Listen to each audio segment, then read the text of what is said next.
नमस्कार दोस्तों, आपके अपने YouTube चैनल में आप सभी का एक बार फिर से स्वागत है। साथियों, आज हम भारतीय राष्ट्रीय कांग्रेस के सभी अधिवेशन को देखने वाले हैं और हर एक एग्जाम से यहाँ से प्रश्न जरूर पूछा जाता है। तो आपको ये 15 मिनट की वीडियो बहुत ही ज़्यादा हेल्पफुल रहने वाली है। यहाँ से साथियों 1 से 2 प्रश्न आपको एग्जाम में कन्फर्म है कि देखने को मिलेगा, बशर्ते थोड़ा सा हमें ध्यान जरूर देना पड़ेगा। तो देखो यहाँ पर साथियों, भारतीय राष्ट्रीय कांग्रेस के सभी अधिवेशन 1885 से लेकर के 1947 तक के जितने हुए हैं सभी हम लोग बारी बारी से देखने वाले हैं। तो आइए हम लोग सेशन को स्टार्ट करते हैं और आज देखते हैं साथियों, पहले पढ़ते हैं, इसके बाद हम लोग प्रैक्टिस करने वाले हैं। बात आती है साथियों, कांग्रेस की स्थापना किसने किया? तो कांग्रेस की स्थापना A.O. होम ने किया, जो कि कहाँ के रहने वाले थे? ये साथियों स्कॉटलैंड के रहने वाले थे। कहाँ के थे ये? स्कॉटलैंड के रहने वाले थे। और कब इन्होंने किया? 1885 में किया। दरअसल साथियों, कांग्रेस को स्थापित करने का अंग्रेजों का एक मकसद था कि जो छोटी मोटी समस्याएं हैं, कुछ ऐसी संस्था का गठन कर दिया जाए जो वही कर दे। तो कांग्रेस का गठन अंग्रेजों ने अपने हेल्प के लिए किया था, किंतु यही उनके विनाश का कारण बन गई। फिर आगे साथियों, कांग्रेस की स्थापना के समय वायसराय कौन थे? तो डफरिन थे। कौन थे साथियों? डफरिन। ये भी याद रखना है आपको। डफरिन, देखो डफर था, इसीलिए कांग्रेस की स्थापना कर दिया। और कांग्रेस की स्थापना होने के बाद जो नेता थे, जो कि 1857 क्रांति में इनको एक मंच नहीं मिल पाया, वो जाकर के कांग्रेस के द्वारा इनको मंच मिलता चला गया और ये आज़ादी में अहम भूमिका निभाते गए। ये डफरिन था, जो कि डफर था, और डफर होने के कारण ये कांग्रेस की स्थापना A.O. होम के द्वारा करवा दिया गया। चलिए आइए हम लोग आगे अब देखते हैं, इतना आपको याद रखना है। 1885 में साथियों जब A.O. होम ने गठन करवाया, तो अब 1885 में पहली बैठक हुई और बैठक को यहाँ पर क्या नाम दिया गया साथियों? अधिवेशन नाम दिया गया। जितनी भी बैठक हुई उनको यहाँ पर क्या नाम दिया गया? अधिवेशन नाम दिया गया। ठीक है ना। अब जो पहली बैठक हुई है, तो कैसे हम 1885 से लेकर के 1896 की जो बैठक है उनको हम ट्रिक से याद रख सकते हैं। बक मई बक, देखो बक मई बक। ब से बम्बई हो जाएगा, क से कोलकाता हो जाएगा, म से मद्रास हो जाएगा, ई से इलाहाबाद हो जाएगा, ब से बम्बई हो जाएगा और क से कोलकाता हो जाएगा। जो बम्बई है उसको वर्तमान मुंबई कहते हैं हम लोग। तो बक मई बक आपको याद रखना है। तो साथियों पहली जो बैठक हुई वह कब हुई? 1885 में हुई। पहली बैठक कब हुई साथियों? 1885 में हुई। और इसकी अध्यक्षता किसने किया था? तो व्योमेश चंद्र बनर्जी ने किया था। किसने? व्योमेश चंद्र बनर्जी ने किया था। ठीक है ना। और वहीं कांग्रेस की स्थापना कब हुई थी साथियों? तो 28 दिसंबर को हुई थी। कब? 28 दिसंबर को हुई थी। ठीक है ना, 28 दिसंबर को। अब यहाँ पर बात आती है साथियों कि दूसरा जो अधिवेशन हुआ 1886 का, तो कोलकाता में हुआ। और किसने किया साथियों? दादा भाई नौरोजी। अभी साथियों ये प्रश्न एग्जाम में पूछा गया था कि दादा भाई नौरोजी जो है, यह 3 बार कांग्रेस की अध्यक्षता किए थे। कितनी बार? 3 बार ये अध्यक्षता किए थे। ठीक है। फिर इसके बाद साथियों मद्रास में 1887 में होता है अधिवेशन, और इसके अध्यक्ष जो थे वह बदरुद्दीन तैयब जी थे। कौन? बदरुद्दीन तैयब जी। तो ध्यान रखिएगा, यहाँ से क्वेश्चन कई बार पूछा गया है। ये पहले मुस्लिम अध्यक्ष थे। कौन साथियों? पहले मुस्लिम अध्यक्ष थे। तो आपसे एग्जाम में पूछा जाता है कि कांग्रेस के पहले मुस्लिम अध्यक्ष कौन थे और किस अधिवेशन में थे? तो कौन थे? बदरुद्दीन तैयब जी थे। और अधिवेशन पूछेगा तो मद्रास अधिवेशन हो जाएगा। अगला फिर जो होता है साथियों अधिवेशन, जो बैठक होती है वो 1888 में होती है। और कहाँ पर? यहाँ इलाहाबाद प्रयागराज में होती है। अब जो वर्तमान में प्रयागराज हो चुका है। इलाहाबाद में बैठक होती है और उसकी अध्यक्षता कौन करता है? जॉर्ज यूल करता है। कौन करता है साथियों? George Yule. अब यहाँ पर प्रश्न बनता है, ये पहला अंग्रेज था। कौन था साथियों? यह ऐसे प्रश्न बनता है कि कांग्रेस की अध्यक्षता सर्वप्रथम किस अंग्रेज ने किया था? तो किसने किया था साथियों? जॉर्ज यूल ने किया था, जो कि इलाहाबाद अधिवेशन 1888 में किया था। अगला जो प्रश्न बनता है कि बम्बई अधिवेशन, तो बम्बई अधिवेशन 1889 में हुआ और यह माउंट वेडबर्न ने किया। यह भी एक अंग्रेज था। किंतु इससे प्रश्न क्या पूछा जाता है, इससे प्रश्न ये पूछा जाता है कि जो अंग्रेज था यह 2 बार कांग्रेस की अध्यक्षता की है। कितनी बार? 2 बार। तो प्रश्न सीधे सीधे बन जाता है कि वह कौन सा अंग्रेज है जो कि कांग्रेस की वह कौन सा अंग्रेज है जो कि कांग्रेस की 2 बार अध्यक्षता किया। तो किसने किया? माउंट वेडबर्न ने किया था। और कहां पर साथियों? पहले बंबई में किया 1889 में। फिर अगला अति इंपॉर्टेंट प्रश्न हो जाता है क से कोलकाता। कोलकाता जो अधिवेशन हुआ वो 1896 में हुआ और इसकी अध्यक्षता किसने किया? रहमतुल्लाह सयानी। रहमतुल्लाह सयानी इम्पोर्टेंट ये बहुत ज्यादा इसलिए बन जाता है साथियों कि रहमतुल्लाह सयानी के अध्यक्षता में ही पहली बार वंदे मातरम गाया गया। क्या गाया गया साथियों? वंदे मातरम गाया गया। तो कई बार एग्जाम में यहाँ से प्रश्न पूछा गया कि किसकी अध्यक्षता में या किस अधिवेशन में वंदे मातरम गाया गया। तो पहली बार जो वंदे मातरम गाया गया वह 1896 में गाया गया, कोलकाता अधिवेशन और रहमतुल्लाह सयानी। तो याद रखिएगा बकमई बक, बकमई बक, बकमई बक, बकमई बक, बार बार, ठीक है ना। फिर इसके बाद देखते हैं हम साथियों 1900 के पार का, ठीक है ना, और 1947 तक ये सभी अधिवेशन जो जो हुए उनके बारे में हम लोग देख लेते हैं।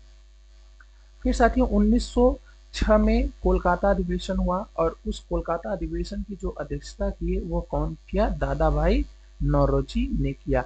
यह बहुत ही सीनियर साथियों, बहुत ही सीनियर यह नेता थे। तो ये जो दादा भाई नौरोजी थे, ध्यान रखिएगा, इन्हीं की अध्यक्षता में पहली बार स्वराज की मांग उठी। किसकी साथियों?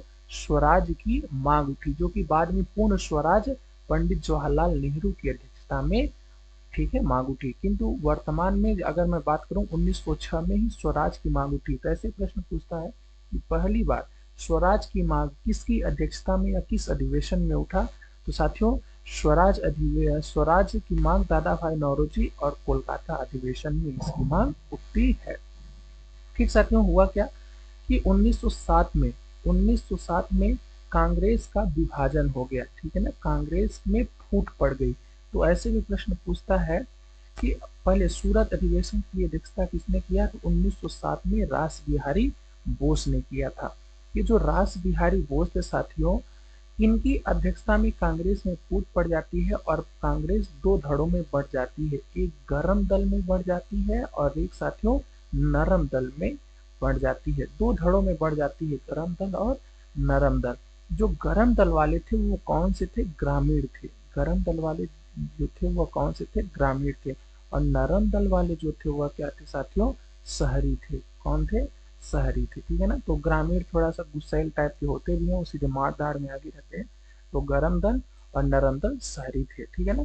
तो सूरत अधिवेशन में कांग्रेस 2 भागों में बटी, नरम दल और गर्म दल, और उसकी अध्यक्षता कौन कर रहे थे? रास बिहारी बोस। इसके बाद साथियों अगला अधिवेशन 1911। 1911 की अध्यक्षता किसने किया? तो विश्व नारायण ने किया। ये बहुत ही महत्वपूर्ण ये भी हो जाता है, सारे के सारे अधिवेशन महत्वपूर्ण है। मैं किसी एक को महत्वपूर्ण नहीं करना चाहता क्योंकि एग्जाम में सभी अधिवेशन ये सब पूछे जाते हैं बार बार। तो ये जो कोलकाता अधिवेशन विश्व नारायण, ये क्यों इतना महत्वपूर्ण हो जाता है साथियों? क्योंकि कोलकाता अधिवेशन में ही पहली बार जनगण मन गण गाया गया, ठीक है ना। पहली बार साथियों जनगण जनगण मन अधिनायक जय हे गाया गया, ठीक है ना।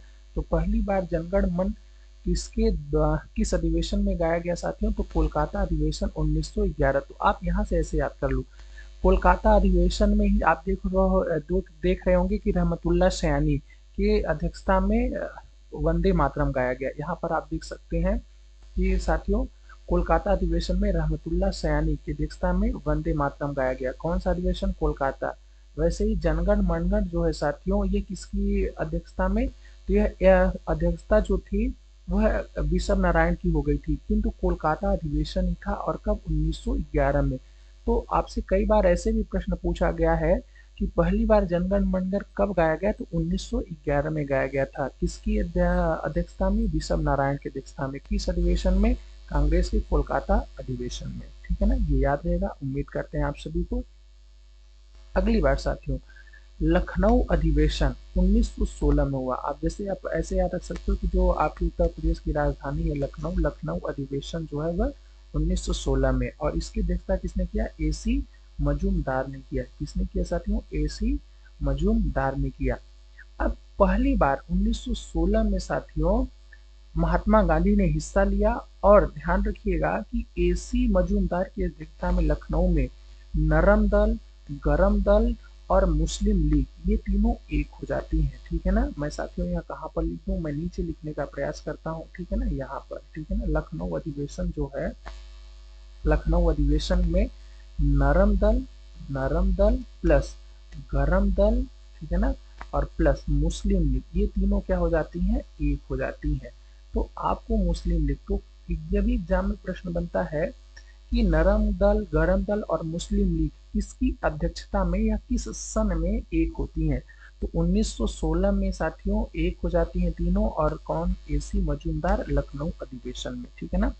वहीं 1917 में फिर कोलकाता अधिवेशन होता है, और कोलकाता अधिवेशन में पहली बार साथियों कांग्रेस की पहली महिला अध्यक्ष कौन थी? Annie Besant. ये कहाँ की थी? आयरलैंड की थी। कहाँ की थी ये? आयरलैंड की थी। तो आपसे ये भी प्रश्न पूछा जाता है कि कांग्रेस की पहली महिला अध्यक्ष कौन थी? तो पहली महिला अध्यक्ष कौन थी साथियों? एनी बेसेंट थी। और वह कौन से अधिवेशन में? 1917 कोलकाता अधिवेशन में। इसके बाद साथियों बम्बई अधिवेशन होता है, और बम्बई अधिवेशन में हसन इमाम अध्यक्षता करते हैं, और 1918 में फिर यहाँ पर क्या होता है साथियों? मुस्लिम लीग अलग हो जाती है। फिर से क्या पड़ जाती है? फूट पड़ जाती है कांग्रेस में। ठीक है ना। तो फूट पड़ जाती है, तो ये तो पहले से ही पता था कि मुस्लिम लीग अलग होगी। ठीक है ना। तो आपसे प्रश्न ऐसे पूछता है कि कांग्रेस में दूसरी बार फूट कब पड़ी? तो बम्बई अधिवेशन 1918 में यहाँ पर दोबारा हसन इमाम की अध्यक्षता में साथियों दोबारा फूट पड़ जाती है। हुआ क्या था कि ये नरम दल और गरम दल वाले जो नेता थे साथियों, ये अंग्रेजों को गरम दल वाले खूब पिटाई करते थे, जहां पाते थे बहुत मारते थे। और नरम दल वाले क्या करते थे कि उनको कहते थे कि एक गाल में आप हमको मारें, दूसरे वाले में मार ले। तो वो लोग सब कंफ्यूज हो गए थे पूरी तरह कि कौन सा नरम दल का है, कौन सा गरम दल का है। वो ये चाहते थे या तो सभी नरम दल के हो जाए या तो सभी गरम दल के हो जाए, क्योंकि गरम दल वाला मारता है और नरम दल वाला क्या कहता है? सोहलाता है। तो ये पता ही नहीं चल पाता कौन गरम दल का है, कौन नरम दल का। जैसे कि आपने राम और लक्ष्मण की कहानी सुनी होगी कि जो सामने साथियों परशुराम आते हैं तो राम उनसे प्यार से बात करते हैं और लक्ष्मण उनको क्रोधित करते हैं। ठीक है ना। तो इसी प्रकार की किसी भी तरीके से आप याद कर सकते हो। ठीक है ना। फिर अगला दब कल कह, ऐसे याद कर सकते हो। ठीक है ना। इसका दब कल कह ये इसकी ट्रिक होती है, आप ऐसे याद कर सकते हो, और या तो अथवा रट्टा या समझ करके याद कर सकते हैं साथियों। ठीक है ना। हाँ, तो देखो जो दिल्ली अधिवेशन कब हुआ? 1923 में हुआ। 1923 में दिल्ली अधिवेशन हुआ। इसकी अध्यक्षता किसने किया? अबुल कलाम आजाद ने किया था। किसने किया था साथियों? दिल्ली अधिवेशन की अध्यक्षता अबुल कलाम आजाद ने किया था। ठीक है। अगला महात्मा गांधी ने केवल एक ही अधिवेशन की अध्यक्षता की थी, वह कहाँ का था साथियों? बेलगांव। बेलगांव अधिवेशन की अध्यक्षता 1924 में महात्मा गांधी ने किया था। तो कई बार एग्जाम में प्रश्न पूछा गया कि बेलगांव की अध्यक्षता किसने किया? बेलगांव अधिवेशन की, तो महात्मा गांधी। या तो ऐसे पूछा जाता है कि एकमात्र अधिवेशन जिसकी अध्यक्षता महात्मा गांधी ने किया था वह कब थी? तो 1924 बेलगांव अधिवेशन। ठीक है। इसके बाद साथियों बहुत ही आप सभी को अच्छा समझ में आ रहा हो तो सेशन को लाइक जरूर कर दीजिएगा आप लोग। अगला फिर अधिवेशन जो होता है, बैठक होती है 1925 में होती है। 1925 में कहा? कोलकाता अधिवेशन। तो कोलकाता अधिवेशन में भारत की पहली महिला अध्यक्ष बनती है, जिसका नाम क्या है? सरोजनी नायडू है। तो साथियों पहली भारतीय महिला अध्यक्ष कौन बनती है? सरोजनी नायडू। अब यहाँ पर देखो साथियों पहली महिला जो अध्यक्ष थी वह कौन थी? Annie Besant. ये कहाँ किस अधिवेशन में? कोलकाता अधिवेशन। ठीक है, कोलकाता अधिवेशन। और जो सरोजनी नायडू थी, सरोजनी नायडू, यह किस अधिवेशन में? कोलकाता अधिवेशन में ही 1925 में। तो आप ऐसे जुगाड़ करके याद कर सकते हैं। ठीक है ना।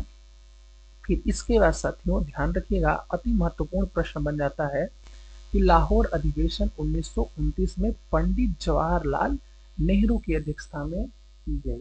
तो अब जब 1929 में पंडित जवाहरलाल नेहरू ने इसकी अध्यक्षता की, तो यहीं से साथियों ध्यान रखिएगा पूर्ण स्वराज की मांग उठती है। किसकी? पूर्ण स्वराज की साथियों मांग उठती है। पूर्ण स्वराज की मांग उठती है। अब आपसे पूछा जाएगा स्वराज की मांग कब उठती है, तो दादा भाई नौरोजी 1906 में। अगर पूर्ण स्वराज की बात करेगा तो पंडित जवाहरलाल नेहरू, लाहौर अधिवेशन 1930। इसी से सभी लोग प्रेरित होकर के बोले कि हम अगले वर्ष, ठीक है ना, अर्थात 26 जनवरी साथियों, 26 जनवरी 1930 में रावी नदी, देखो दिसंबर में अध्यक्षता होती थी, कांग्रेस की अध्यक्षता दिसंबर माह में होती थी, तो दिसंबर माह में ही 1929 में पंडित जवाहरलाल नेहरू ने पूर्ण स्वराज की मांग की। और पंडित जवाहरलाल नेहरू ने 26 जनवरी 1930, मतलब कह सकते हो अप्रोक्सीमेटली एक महीने के अंदर, लाहौर में रावी नदी के तट पर साथियों पहली बार तिरंगा लहराया और जनगण मनगण बढ़िया विधिवत तरीके से गाया गया और यह बोला गया कि हम हर साल आज़ादी अब मनाएंगे, अब हम यहीं से आज़ाद हो गए हैं, चाहे जब हमें आज़ादी मिले, बट हम साथियों आज़ादी अब हम अभी से ही मनाएंगे। तो ध्यान रखिएगा कि पहली बार तिरंगा कब लहराया गया और साथियों कब जनगण मनगण पूरे अपने आप को आजाद कब घोषित किया गया, तो ध्यान रखिएगा 26 जनवरी 1930 में पंडित जवाहरलाल नेहरू की अध्यक्षता में। तभी से साथियों 15 अगस्त को भारत आजाद होता है, किंतु 26 जनवरी के दिन ही संविधान लागू करा करके अब गणतंत्र दिवस मनाया जाता है। ये भी प्रश्न इंपॉर्टेंट हो जाता है। फिर अगली बैठक जो होती है वो कराची 1921 में सरदार वल्लभ भाई पटेल इसकी अध्यक्षता करते हैं, ठीक है, सरदार वल्लभ भाई पटेल कराची अधिवेशन 1921 की अध्यक्षता करते हैं। फिर इसके बाद साथियों हरिपुरा अधिवेशन होता है, हरिपुरा अधिवेशन जो कि कब होता है 1938 में, और इसकी अध्यक्षता किसने कौन करता है साथियों, चंद्रशेखर आजाद, ठीक है ना, आजाद हिंद फौज की स्थापना करने वाले चंद्रशेखर आजाद ने हरिपुरा अधिवेशन 1938 की अध्यक्षता की। अब चंद्रशेखर जो आजाद थे साथियों ये गरम दल के नेता थे और ये चाहते थे कि कांग्रेस क्या हो, पूरी तरह से गरम दल में हो जाए, ठीक है। ये युवा थे और युवा की अपनी एक सोच थी कि हम गरम दल में हो जाएंगे तो जल्दी से आज़ादी मिल जाएगी। और आज़ादी मिलने का सबसे बड़ा रीजन था द्वितीय विश्व युद्ध, अगर द्वितीय विश्व युद्ध ना हुआ होता तो इतनी जल्दी आज़ादी ना मिलती, हो सकता है 4-6 साल बाद मिलती, ठीक है। इसके बाद साथियों एक बहुत ही छोटा सा अच्छा ड्रामा होता है, अब ड्रामा तो हम नहीं कहेंगे किंतु अपने जो महापुरुष थे हम उनको महापुरुष ही करना चाहेंगे, महापुरुषों के बीच में थोड़ी मतभेद हो जाती है।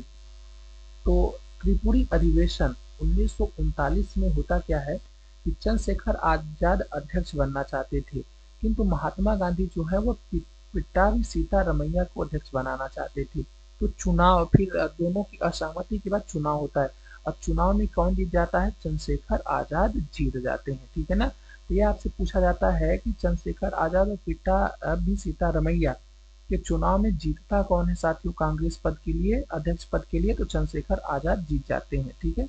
किंतु चंद्रशेखर आजाद जो है वह महात्मा गांधी जब सीतारमैया को चाहते थे तो उन्होंने अपना पद छोड़ दिया अध्यक्ष का। तब क्या हुआ कि महात्मा गांधी ने बोला कि सीतारमैया आप अध्यक्ष पद अब ग्रहण कर लो, तो सीतारमैया ने बोला कि हम छोड़ा हुआ पद कैसे ग्रहण कर ले, हमें अपनी हंसी नहीं करानी है, आप तीसरे व्यक्ति को अध्यक्ष बना दीजिए जिससे कि वो हमारी बेइज्जती भी नहीं होगी और इस पद की गरिमा भी रहेगी। तो ध्यान रखिएगा 1939 में फिर लास्ट में डॉक्टर राजेंद्र प्रसाद जो कि पहले राष्ट्रपति बने, इन्होंने अध्यक्षता की कांग्रेस की, ठीक है ना। फिर रामगढ़ अधिवेशन हुआ 1940 से लेकर के 46 तक। फिर ये हुआ कि जब देखा गया कि कांग्रेस के अध्यक्ष पद को लेकर के इतना खींचातानी हो रही है, 1940 से 1946 तक कोई निर्वाचन नहीं और अबुल कलाम आजाद को ही साथियों इसकी पगडोर दे दी गई। तो अबुल कलाम आजाद जो थे वह 1940 से लेकर के 1946 तक कांग्रेस के अध्यक्ष रहे। आशा करते हैं आपको समझ में आया होगा। तो आइए हम लोग प्रश्न अब हल करते हैं, ठीक है ना। हमारा प्रयास था कि आपको जल्दी जल्दी आप 1-2 बार इस वीडियो को और देख सकते हैं, ठीक है। देखो कांग्रेस के पहले अध्यक्ष कौन थे, तो साथियों कांग्रेस के जो पहले अध्यक्ष थे वो कौन से थे, व्योमेश चंद्र बनर्जी। आपको अधिवेशन भी बताना है जल्दी जल्दी, मुंबई अधिवेशन, ठीक है ना। पहला अधिवेशन कौन, बम्बई अधिवेशन, व्योमेश चंद्र बनर्जी, WC बनर्जी। कांग्रेस के पहले मुस्लिम अध्यक्ष कौन थे, तो साथियों बदरुद्दीन तैयब जी, बदरुद्दीन तैयब जी। अच्छा किस अधिवेशन में थे ये, मद्रास अधिवेशन, किस साथियों, मद्रास अधिवेशन। और अगर मैं बात करूं कब साथियों, तो 1887 में, कब, 1887 में, इसके बाद कांग्रेस का पहला अध्यक्ष कौन था साथियों? तो ध्यान रखिएगा, कांग्रेस का जो पहला अध्यक्ष था वह जॉर्ज यूल था। और किस अधिवेशन में? 1888 अधिवेशन, ठीक है ना, 1888 अधिवेशन इलाहाबाद में जो होता है, इलाहाबाद, ठीक है ना। आप रट्टा मार लो साथियों, किसी तरीके से इसको आप याद कर ही डालो, ठीक है। कांग्रेस के किसकी अध्यक्षता में वंदे मातरम गाया गया? तो साथियों 1896 में रहमतुल्लाह सयानी, 1896 में रहमतुल्लाह सयानी। और ध्यान रखो 1911 में साथियों जनगण मनगढ़ गाया गया था, जनगण मन, ठीक है ना, अधिनायक जय है, ये साथियों 1911 में गाया गया था विशव नारायण की अध्यक्षता में, ठीक है। कांग्रेस की स्थापना किसने की थी? तो एओ होम ने किया था, ठीक है ना, जिन्हें साथियों शिमला का संत कहा जाता है, जिन्हें शिमला का संत, ये भी प्रश्न याद रखिएगा, शिमला का संत किसे कहा जाता है? तो एओ होम को कहा जाता है। इन्हें शिमला बहुत पसंद था। ये कहाँ के रहने वाले थे? स्कॉटलैंड के रहने वाले थे। कांग्रेस के किसकी अध्यक्षता में जनगण मनगढ़ गाया गया था? तभी हमने बताया विशव नारायण, ठीक है, 1911 और वही कलकत्ता कोलकाता अधिवेशन, कोलकाता साथियों अधिवेशन, ठीक है ना। आपसे पूछेगा कि उस समय कांग्रेस की स्थापना के समय वायसराय कौन था? तो डफरिन था। कौन था साथियों? डफरिन था। कांग्रेस के किस अधिवेशन की अध्यक्षता महात्मा गांधी ने किया था? बेलगांव अधिवेशन 1924 बेलगांव अधिवेशन की अध्यक्षता महात्मा गांधी ने किया था, केवल एकमात्र अध्यक्षता। कांग्रेस की किसकी अध्यक्षता में गरम दल और नरम दल में बंट गई? कांग्रेस जो धड़ों में बांटी थी रास बिहारी बोस साथियों 1907 में दो धड़ों में बंट गई। यह कांग्रेस 1906 में ही बढ़ जाती, किंतु दादा भाई नौरोजी काफी सीनियर लीडर थे, जिनके सामने किसी की हिम्मत नहीं हुई, मतलब उनके सम्मान के लिए किसी ने ये आवाज नहीं उठाई, ठीक है ना। चलिए आगे, कांग्रेस की किसकी अध्यक्षता में पूर्ण स्वराज की बात कही गई? तो बहुत अच्छा प्रश्न है, पंडित जवाहरलाल नेहरू साथियों 1929, ध्यान रखिएगा 1929 लाहौर अधिवेशन, लाहौर अधिवेशन। और पहली बार झंडा कब फहराया गया? ध्यान रखिएगा 26 जनवरी, 26 जनवरी 1930 में पूरे अपने आप को आजाद घोषित कर करके रावी के तट पर साथियों झंडा को सम्मान पूर्वक फहराया गया, ठीक है ना। अगला प्रश्न है, थोड़ा सा यहाँ पर कट भी रहा है तो मैं माफी चाहूंगा। कांग्रेस के हरिपुरा अधिवेशन की अध्यक्षता किसने किया था? तो ठीक है ना, किसने किया था साथियों? तो मैं इसको छोटा ही कर लेता हूँ, ठीक है ना। तो यहाँ पर हम लोग देख ही लेते हैं, हाँ थोड़ा सा और बड़ा कर लेते हैं, थोड़ा सा रुकिएगा साथियों। अब देखो यहाँ पर कांग्रेस के हरपुरा अधिवेशन की अध्यक्षता किसने की? तो किसने की थी साथियों? तो ध्यान रखिएगा हरपुरा अधिवेशन की अध्यक्षता सुभाष चंद्र बोस ने किया था। और कब किया था? 1938 में साथियों, 1938 में किसने किया था? सुभाष चंद्र बोस ने हरिपुरा अधिवेशन की अध्यक्षता की थी। तो बस इतने ही प्रश्न थे साथियों। अगर आप सभी को वीडियो हेल्पफुल लगी हो तो आप सभी लोग साथियों अच्छी तरीके से लाइक जरूर कर दीजिएगा, और चैनल पर नए हो तो सब्सक्राइब जरूर कर लीजिएगा, ठीक है ना, सब्सक्राइब जरूर कर लीजिए। आशा उम्मीद है कि आपको क्लास अच्छी लगी होगी। साथियों मिलते हैं आपसे अगली वीडियो में इसी तरह की कोई इंपॉर्टेंट चीज लेकर के आपके सामने हाजिर होंगे। जय हिंद, वंदे मातरम।